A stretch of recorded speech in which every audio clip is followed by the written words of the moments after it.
modal. Sorry, pengertian modal lebih dulu. Modal adalah dana ya atau capital ya. Modal atau capital adalah dana yang digunakan untuk membiayai pengadaan aset dan operasional perusahaan.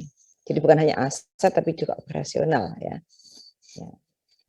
Modal dapat dilihat di laporan posisi keuangan sebelah kanan atau pasifa ya dalam bentuk utang, saham biasa, ya saham preferen dan laba ditahan. Ingat pertama kali saudara belajar manajemen keuangan dengan Bu Susi, ya di sana saudara mengidentifikasi coba, ayo sumber penggunaan kalau dalam fungsi manajemen keuangan itu ada fungsi pengumpulan dana, ada fungsi pembelanjaan ya. Maka di mana fungsi pengumpulan dananya dan di mana sehingga fungsi pengumpulan dana itulah ya di sana sebetulnya adalah modal. Dana yang digunakan untuk membiayai pengadaan aset dan operasional. Pengadaan aset dan operasional itu ada di aktiva ya. Dalam bentuk bisa dalam bentuk kas yang untuk pembiayaan operasional ya, dalam bentuk aset itu bisa dalam bentuk persediaan, bisa dalam bentuk gedung, bisa dalam bentuk tanah, bisa dalam bentuk aset-aset tetap lainnya ya. Aset lancar maupun aset tetap. Sedangkan di fungsi pengumpulan dana ya, itu sebagai modal ya ada di sebelah pasifa dalam bentuk utang ya, bisa modal sendiri ya. Namun saudara, konsep modal bisa saja berkembang ya menurut ahli, tapi secara umum ini saudara pengertian modal itu. Nah, sedangkan pengertian biaya modal atau cost of capital biasa disingkat COC gitu ya saudara, COC ya, cost of capital adalah biaya yang harus dikeluarkan atau dibayar oleh perusahaan untuk mendapatkan modal diinvestasikan di perusahaan. Loh, masa mendapatkan modal itu perlu biaya? Nah iya, apalagi jika bentuk modalnya itu adalah utang, ya kan saudara ya, utang. Kalaupun bukan utang misalnya obligasi juga utang ya. Modal sendiri misalnya dalam bentuk saham, maka juga akan ada biaya ya kan saudara, maka di sana harus menyediakan dividen dan sebagainya. Biaya modal adalah biaya real dari penggunaan modal baik yang berasal dari utang, saham preferen, saham biasa dan laba ditahan. Biaya realnya. Nah, karena sifatnya sebagai biaya, maka biaya modal juga diartikan sebagai batas minimum imbal hasil yang harus dicapai perusahaan atau minimum required rate of return agar perusahaan tidak dinyatakan rugi. Ingat saudara, kemarin ketika belajar capital budgeting ya, maka jika ya perusahaan tidak menetapkan required rate of return, maka sebagai dasar pertimbangan saudara adalah biaya modal. Ingat ya, posisi selalu mengatakan itu ya saudara ya. Ya. Jadi biaya modal ini bisa dipakai sebagai dasar atau batas minimum imbal hasil yang harus dicapai perusahaan.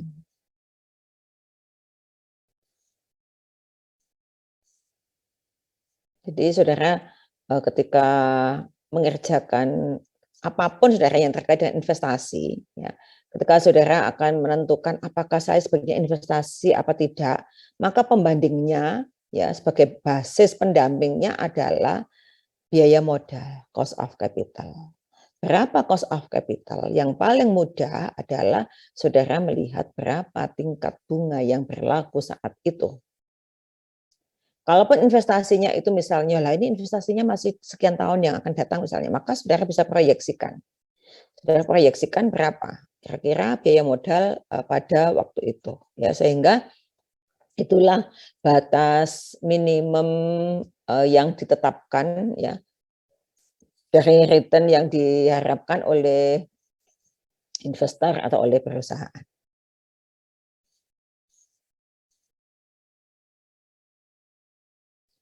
Nah, pentingnya perhitungan biaya modal.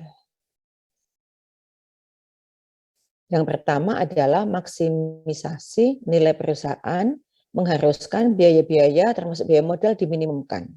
Ya memang untuk memaksimalkan nilai perusahaan maka biaya modal harus diminimumkan.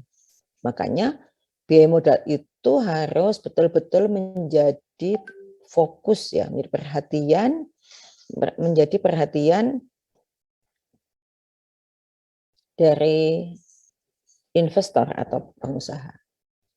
Keputusan penganggaran modal atau capital budgeting memerlukan estimasi biaya modal. Ini sudah saudara lakukan kemarin, ya kan saudara? Saudara lakukan. Keputusan-keputusan penting lain seperti leasing dan modal kerja juga memerlukan estimasi biaya modal. Leasing.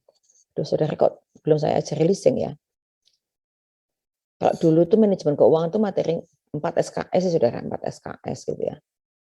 4 SKS itu, jadi yang diajar itu banyak sekali saudara, sampai leasing, sampai ini latihan-latihannya itu juga sangat banyak. Dulu Busi punya banyak sekali kasus-kasus tapi nggak tahu hilang kemana. Dulu kan belum ada komputer ya saudara ya, jadi hanya paper gitu, tapi punya buku, satu buku itu Busi punya luar biasa itu latihan-latihannya ya, nggak tahu sekarang kemana. Nah itu saudara, jadi memang estimasi biaya modal itu sangat penting dalam ketika perusahaan atau pengusaha akan berinvestasi. Keputusan-keputusan penting lain seperti sudah ya tadi, seperti leasing dan modal kerja juga perlu estimasi biaya modal. Oke. Penentuan besarnya biaya modal ini dapat mengetahui berapa besarnya biaya real yang harus dikeluarkan perusahaan untuk memperoleh dana yang diperlukan. Ya, artinya kalau misalnya akan mengambil keputusan apakah akan pinjam, ya, akan pinjam uang atau dalam bentuk utang, atau akan mengeluarkan obligasi atau yang lainnya, maka berapa sebetulnya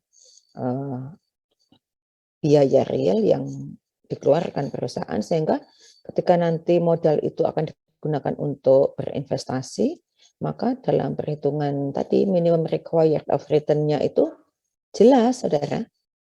Kalau saudara belum menghitung biaya modal, maka berapa ya? Kalau misalnya return-nya sekian, sebaiknya diterima enggak ya? Dijalankan apa enggak ya? Nah, jadi saudara harus punya basis, punya standar. Contoh standar begini saudara, contoh sederhana dalam kehidupan saudara. Misalnya saudara mengincar pekerjaan tertentu misalnya. Coba sih lihat tahun lalu berapa, syaratnya apa saja. Oh, ternyata IPK yang diharapkan minimal adalah 3,25 misalnya. Nah, ketika memang saudara ingin membidik pekerjaan itu, maka saudara akan berusaha semaksimal mungkin ya untuk mencapai IPK itu. Nah, itulah saudara, ya. Nah, seperti itu saudara. Jadi ada required minimum nilai saudara, ya, berapa minimum required-nya ya. Nah, itu saudara. Saya jadi ingat ketika saya memberikan contoh ini, saya ingat ada salah satu alumni UNS. Alumni UNS ini, saya pada saat itu ikut bergabung di aktivitas di kegiatannya apa ya, waktu kegiatan apa ya, universitas kok yang mengadakan. Nah, ini seseorang ini alumni UNS, alumni FISIP kalau nggak salah, FISIP program studi apa ya waktu itu ya, komunikasi atau bukan hubungan internasional, komunikasi sepertinya. Kebetulan dia bersuamikan orang warga negara Amerika kalau nggak salah. Nah, kemudian dia itu perusahaan terbesar komputer itu apa ya saudara ya? Dia kerja di Google apa di mana ya? Saya lupa ya. Di perusahaan itu internasional dan itu keren banget Pak. Nah, si Mbak ini, Mbak alumni ini, dia begitu dibawa suaminya ke sana, dia langsung Dia nggak suka manggil dia bekerja seadanya gitu ya. Tapi dia ingin mencoba melamar ke perusahaan itu. Perusahaan besar itu. Dia mencoba gagal. Kemudian dia belajar. Dia belajar apa yang harus dimiliki karyawan atau yang disyaratkan oleh perusahaan itu. Dia pelajari itu. Akhirnya dia selain bekerja dia ambil pendidikan tambahan. Pendidikan tambahan terkait komputer waktu itu, menguasai komputer dengan sangat baik atau gimana, pokoknya terkait dengan komputer gitu ya, TI lah pokoknya. Dia belajar, dia punya syarat apa yang diminta di sana, dia langsung nambah pendidikannya. Kemudian tes lagi, gagal lagi. Tampaknya ingat saya, kalau nggak salah ingat ya, tes ketiga akhirnya dia diterima. Sampai sekarang dia bekerja di sana. Duh, di mana sih kok Google ya? Google itu kan putranya ini ada, bukan alumni UNS, kalau yang di Google itu tetangga itu putranya Pak Edi itu alumni UGM. Itu di Google sekarang. Dia juga loncat-loncat dari satu perusahaan.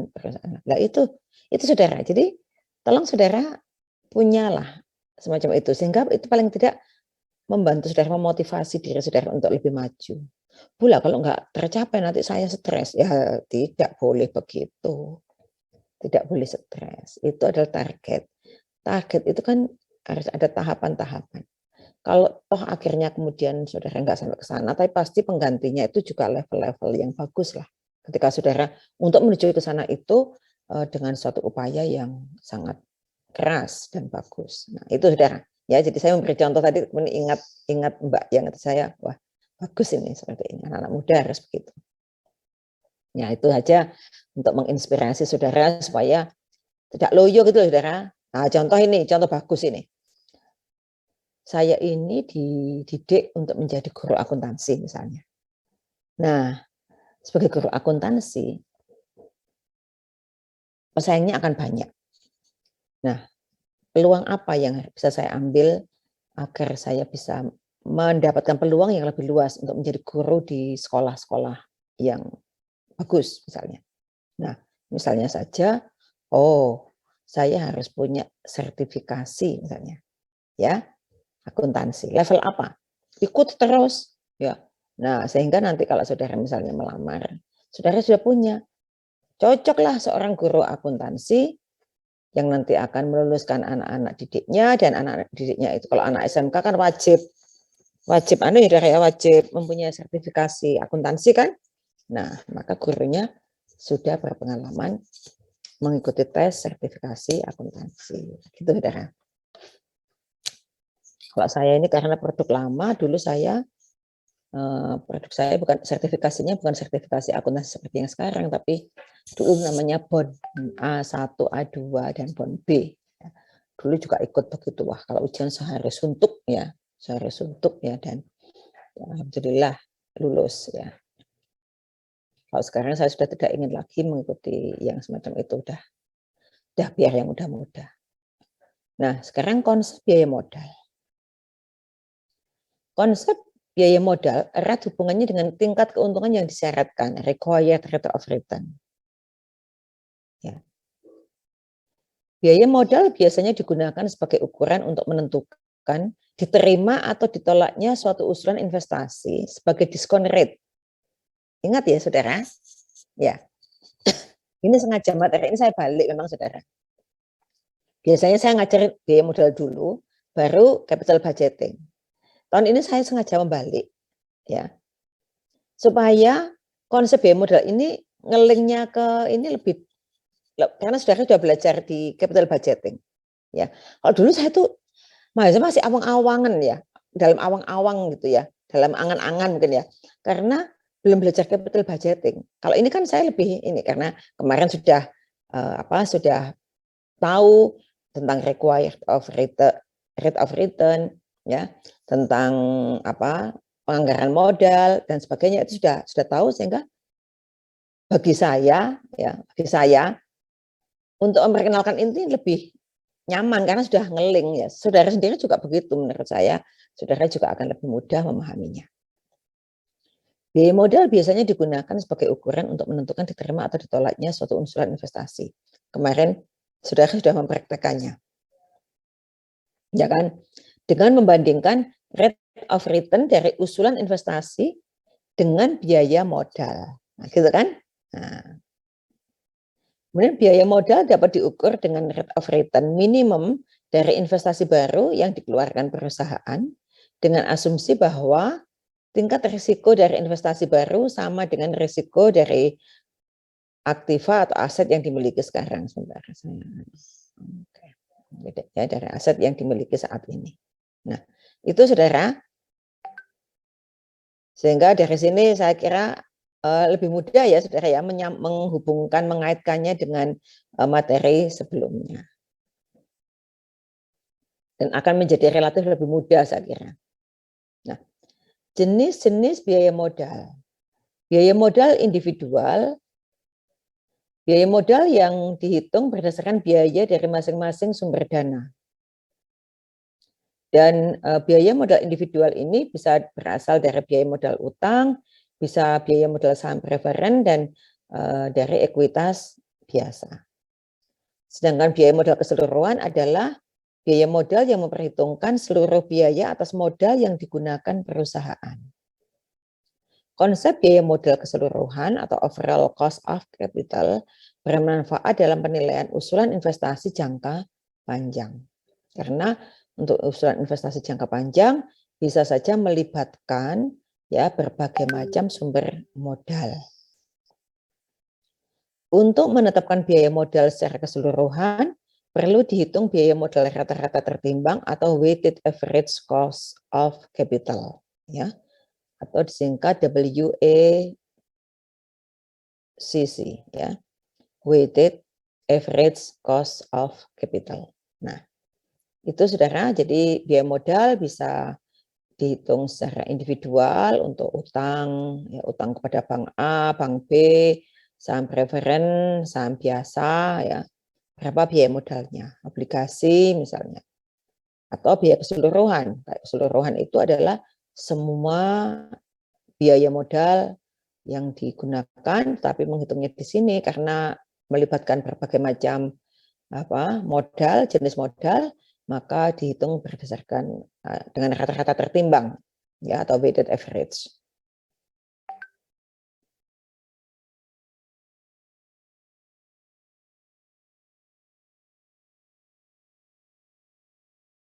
Nah, biaya hutang.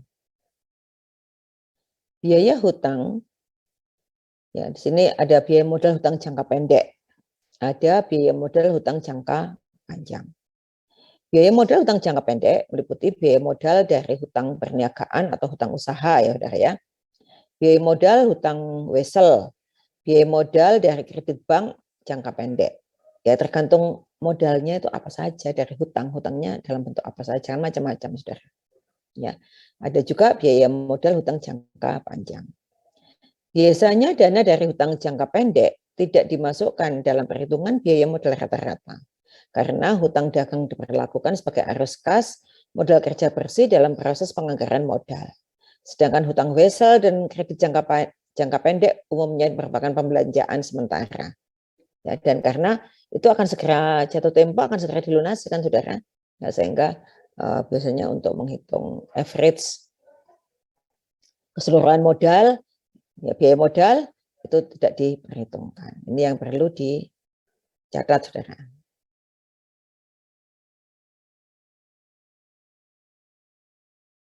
Nah, sekarang biaya modal individual.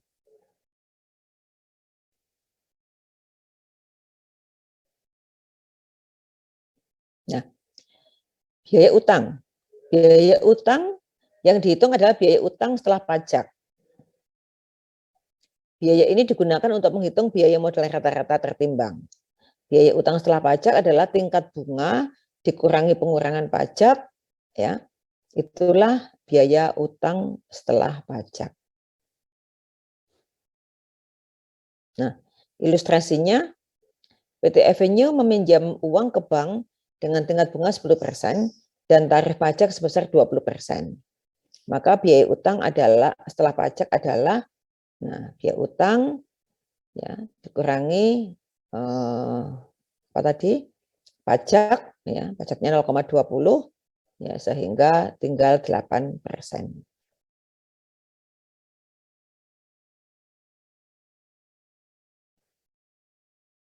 Masalah perpajakan, saudara ya, apa namanya, harus selalu kita libatkan dan kita perhitungkan, karena bagaimanapun semua aktivitas perusahaan itu juga melibatkan pajak.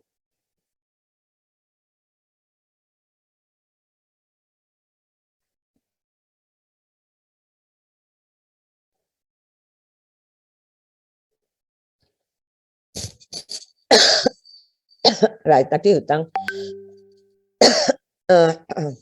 biaya utang ya udah ya. Biaya utang jangka pendek. Maaf saudara, saya tak anu dulu, tak mau batuk.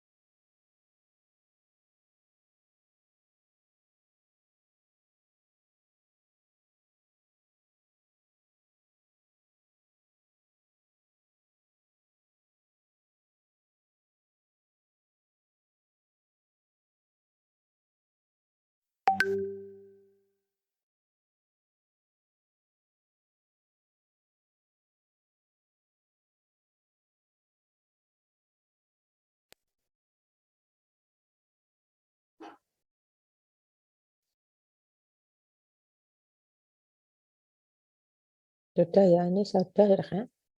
Ya. Jadi biaya utang secara umum itu utang jangka pendek udah ya. Utang jangka pendek terdiri dari utang usaha atau utang dagang, utang wesel, dan kredit jangka pendek dari bank. Biaya utang setelah pajak adalah tingkat bunga dikurangi pengurangan pajak. Ya, kalau tingkat bunganya 20% seperti contoh tadi, maka perhitungannya adalah 10% kali 1 min T. T itu teks pajak ya.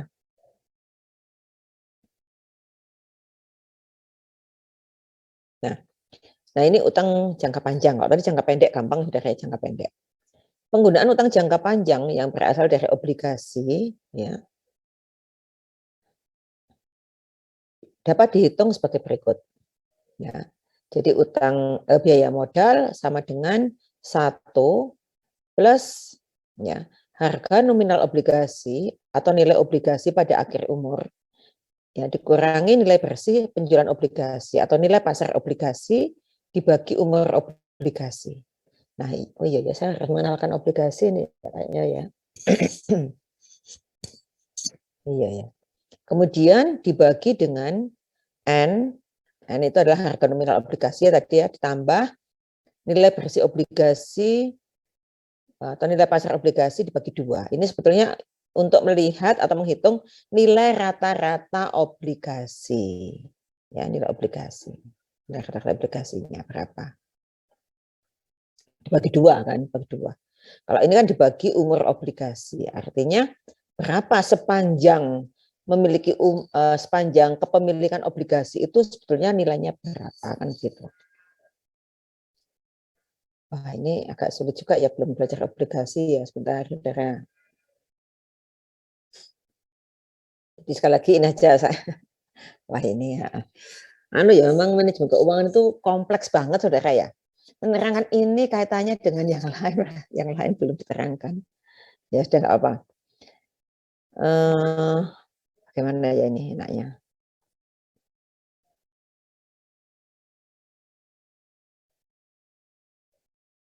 Bentar.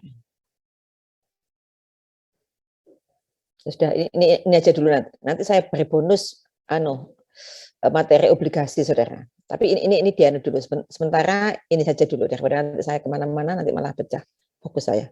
Ya, artinya begini saudara, nilai obligasi itu ada nilai nominal yang tertera di obligasi ya kan, ada nilai pasar harga obligasi itu berapa. Jadi harga obligasi tidak selalu sama dengan. Makanya ketika belajar obligasi maka saudara akan menghitung nilainya berapa sebenarnya lah.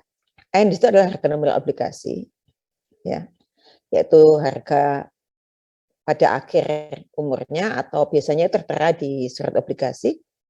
Kemudian nilai pasar obligasi itu nilai jualnya, ya.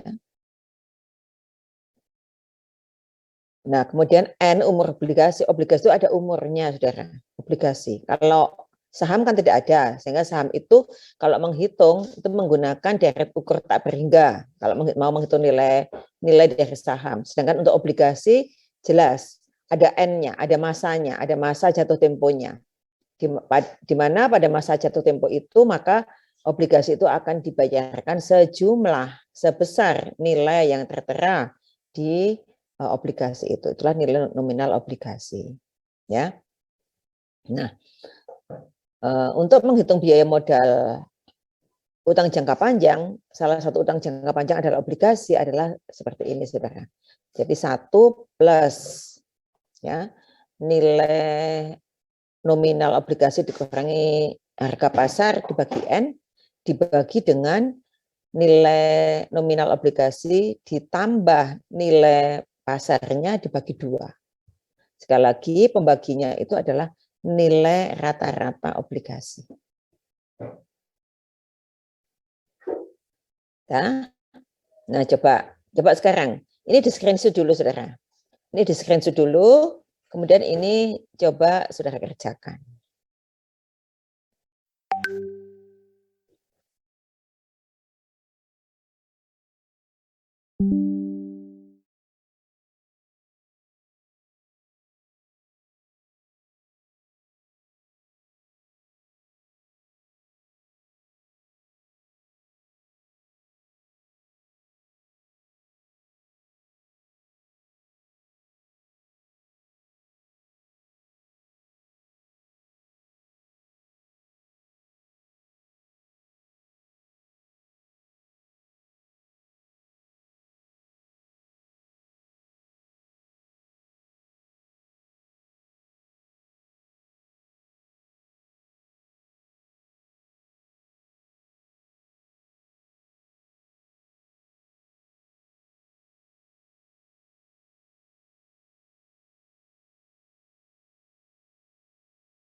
Saudara, ada salah ketik sedikit ya, tadi itu yang tadi kan ada di penjelasannya itu I ya, Saudara, ya, tapi itu kan tampaknya angka 1 itu ya, itu I maksudnya, Saudara, ya? Maksudnya I. Sebentar sebentar saya share dulu. Ini kok saya jadi loh, ini salah ketik ini. Ini loh, Saudara. Nah, ini loh, ini bukan 1 tapi I ya, Saudara, ya. Bunga utang jangka panjang per tahun dalam rupiah. Ini loh, Saudara. Iya, Ibu. Heeh. I itu. Saya mencari file saya di mana dulu membuat ini kok nggak ketemu, mau membetulkan ini sudah bentuk gambar soalnya. Tinggal saya kok. Tolong dibetulkan. Oh, ini di mana ya?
Sudah selesai, saudara? Sudah, Ibu. Sudah, Ibu. Sudah semua? Yang sudah siapa? Coba yang sudah siapa? Fiska sudah, Bu. Fiska? Fiska Della? Alicia sudah, Bu. Fiska Della siapa? Alicia sudah, Bu. Alicia, Aan, Atika, Gian, lainnya belum? Oke, coba bagi yang sudah selesai, berapa jawabnya? Diwakili siapa nih? Alicia. Baik, Bu. Untuk hasilnya sebelum pajak itu 4,2% dan setelah pajak itu 3,36%, Bu. Yang lainnya? Ada jawaban lain yang berbeda? Sama, Ibu. Della, Fiska bagaimana? Saya 0,0016. Sebentar. Fiska bagaimana, Fiska? Saya perhitungannya 0,0016. Itu untuk biaya modal yang mana? Itu untuk Sebelum pajak atau sesudah pajak? Bisa di-share, Fiska? baik, Ibu.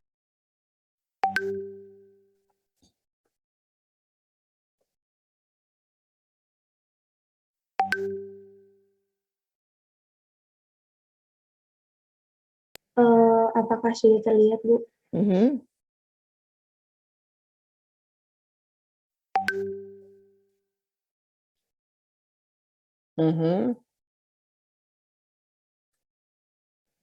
Ini saya menggunakan rumus yang terakhir itu yang biaya modal utang jangka panjang. Ini saya belum tahu apa ini sesudah pajak atau sebelum, tapi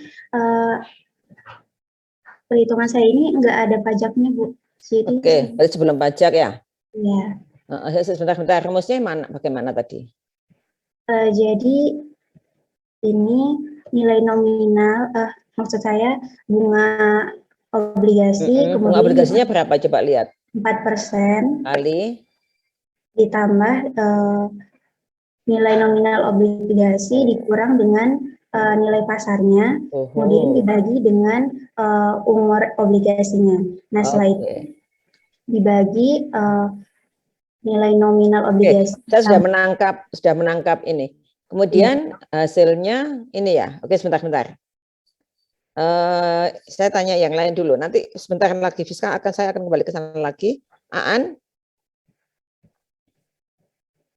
Ya, Bu. Jawabannya bagaimana? Kalau saya 4,2 sama 3,3, terus persenannya itu saya kaliin ke nominal obligasinya. Maksudnya? Kan dapat yang sebelum pajak kan 4,2%. Terus yang setelah pajak itu 3,3%. Nah, cuman saya nggak tahu ini benar apa enggak. Langkah selanjutnya saya coba iseng aja ngaliin persenannya itu ke nominal obligasinya. Untuk? Karena kan saya kira ini nanti ditanyanya jawaban itu nominal uang. Oke, nggak masalah. Oke. Coba Atika? Iya, Bu. Bagaimana jawabanmu? Sama seperti Alicia, Bu, 4,2 dan yang sesudah pajak itu 3,36. Oke, kalau Gian?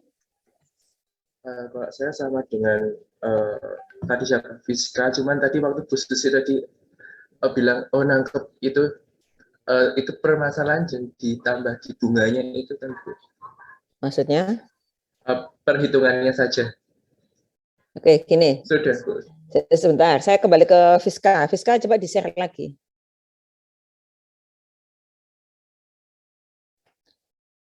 Oke. Dalam perhitungan rumus, Fiska dan Gian sepertinya sudah betul ya. Artinya menghitungnya adalah bunga obligasi ditambah dengan nilai obligasi, nilai nominal obligasi dikurangi nilai pasar dibagi N ya. kemudian dibagi lagi dengan nilai rata-rata obligasi. Namun Fiska, kalau Gian nggak tahu, mungkin Gian juga begitu ya. Fiska memasukkan langsung 4% ya, 4% plus gitu ya. Iya, Nah, Fiska dan Gian, betul.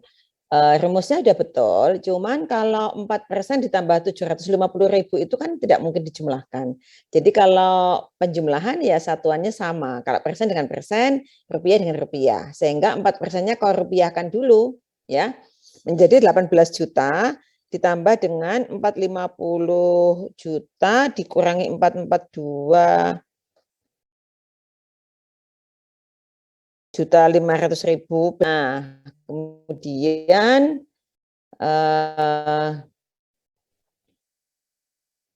dibagi dengan 450 juta ditambah 442 juta 500.000 dibagi 2, kan gitu. Hasilnya 446 juta 250.000, kan gitu, ya kan? Sehingga rupiah ditambah rupiah dibagi dengan rupiah gitu loh. Ya kan? Nah, ya rupiah sih bisa dibagi tidak dengan rupiah, bisa dibagi dengan N satuan itu bisa, tapi kalau tidak persen ditambah rupiah kan gitu ya. Nah, sehingga hasilnya adalah 0,042. 0,042 itu hasilnya 18.750.000 dibagi 446.050.000. Nah, sehingga pendapatannya adalah 0,042 atau 4,2%. Ya, 0,042 itu sama dengan 4,2%. Nah, tadi si siapa Aan, saya tidak tahu, Aan atau siapa tadi? Saya tidak tahu apakah ini sesudah pajak atau sebelum pajak. Kalau melihat perhitungannya itu adalah sebelum pajak. Nah, untuk menghitung setelah pajak, maka menggunakan rumus yang tadi kan tadi sudah diberi ini menggunakan rumus yang pertama tadi loh saudara. Nah, KD ya sama dengan 1 min T dikurangi pajak kan. Ya. Tingkat bunga dikurangi dengan pengurangan pajak. Tingkat bunganya berapa tadi? 4,2% dikurangi pajak. Ya, pajaknya 20%. Atau menghitungnya kan berarti KD kali 1 min T kan gitu. 0,036 atau 3,36%. Itu bagaimana? Bisa diterima penjelasan saya? Fiska, Bisa, Ibu. Ian, Bisa. dan yang lain-lain, tolong ya. Jadi rumusnya udah betul. Ya, udah betul. Tinggal memasukkannya itu harus janganlah persen ditambah dengan rupiah. Kalau mau tetap menggunakan persen, ya persennya dijadikan rupiah dulu kan gitu. Tapi kan kita ini sedang menghitung berapa cost of capital itu persen. Kemudian untuk anugerah saya kalikan dengan nilai nominal. Oke, ya bolehlah kalau itu ditanyakan dalam satuan rupiah, tapi sudah punya jawaban dalam persentase kan. Ada masalah yang tadi belum selesai pekerjaannya? Mungkin bisa didiskusikan, saudara.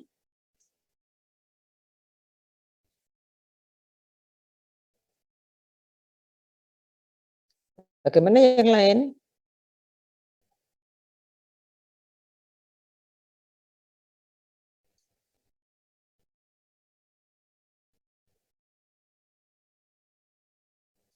Oke, berarti nggak ada masalah ya, nggak ada masalah ya. Kalau tidak ada komen, tidak ada masalah.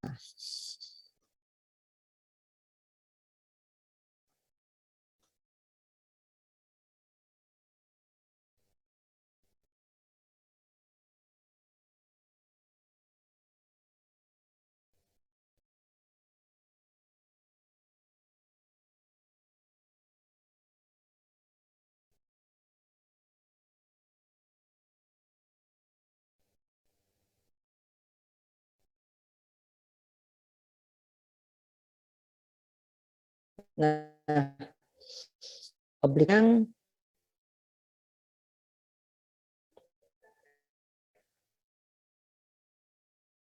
saham preferen.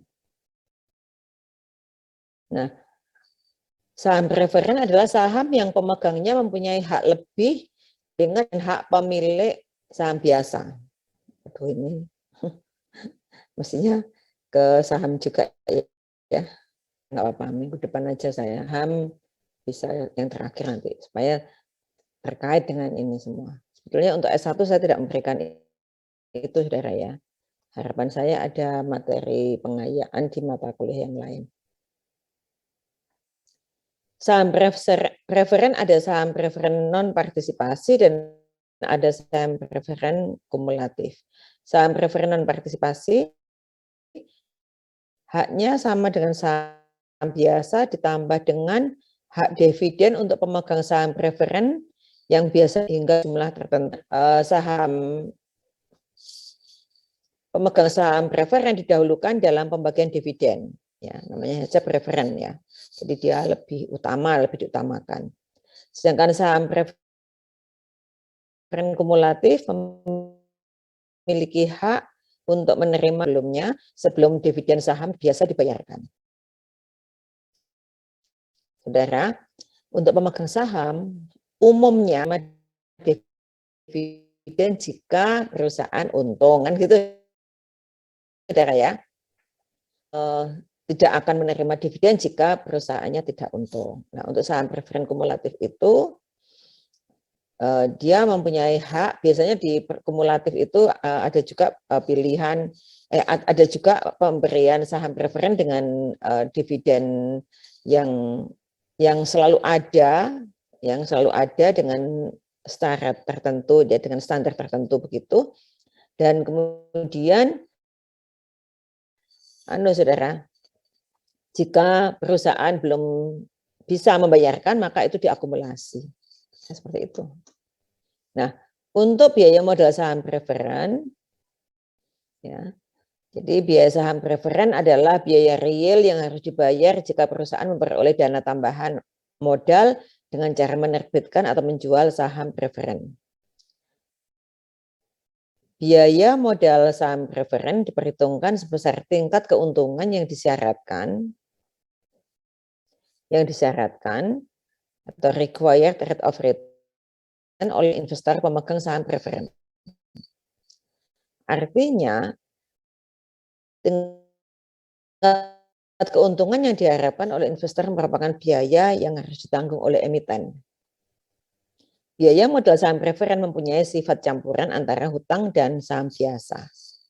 Ya tadi, karena kalau belum dibayar itu tetap harus diperhitungkan, ya.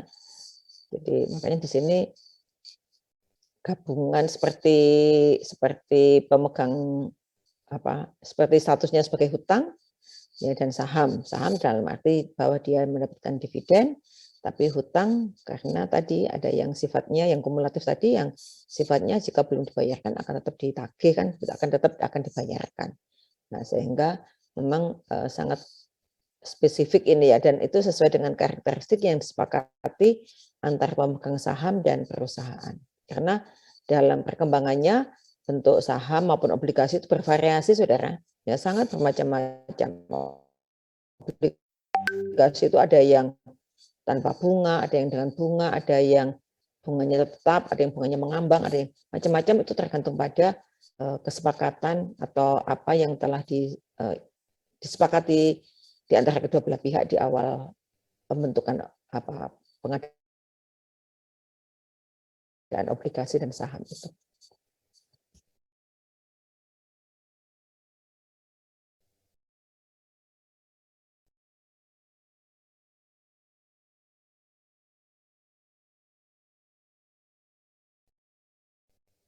Nah, biaya modal saham preferen tetap untuk memberikan pembayaran dividen secara periodik. Nah, tadi ada minimal berapanya itu harus ada. Memiliki sifat seperti saham biasa karena saham preferen merupakan bukti kepemilikan perusahaan yang mengeluarkan saham preferen tersebut. Demikian pula ketika perusahaan terpaksa dilikuidasi, maka pemegang saham preferen mempunyai hak sebelum pemegang saham biasa. Dia mempunyai hak didahulukan Pembayaran dividen saham preferen dilakukan setelah pendapatan dikurangi pajak, sehingga biaya modal saham preferen tidak perlu lagi disesuaikan atau dikurangi dengan pajak.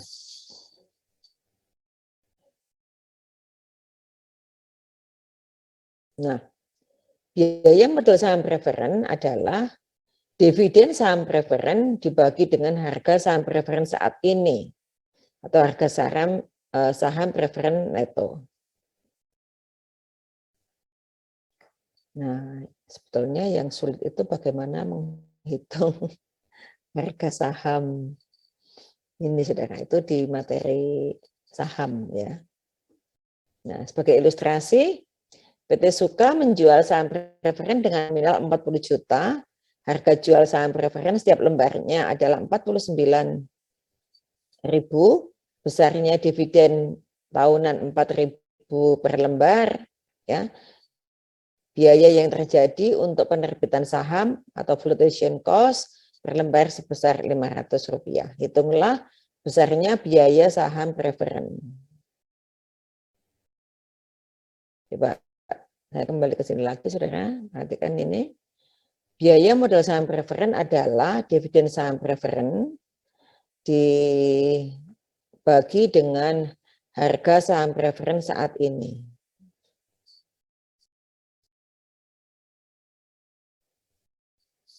Ya. Nah, sekarang ini nominal saham preferen 40.000, jualnya 49.000, dividen tahunannya 4.000 per lembar saham. Biaya yang terjadi untuk penerbitan saham sebesar 500. Diminta menghitung biaya saham preferen. Coba saudara coba dulu, saudara.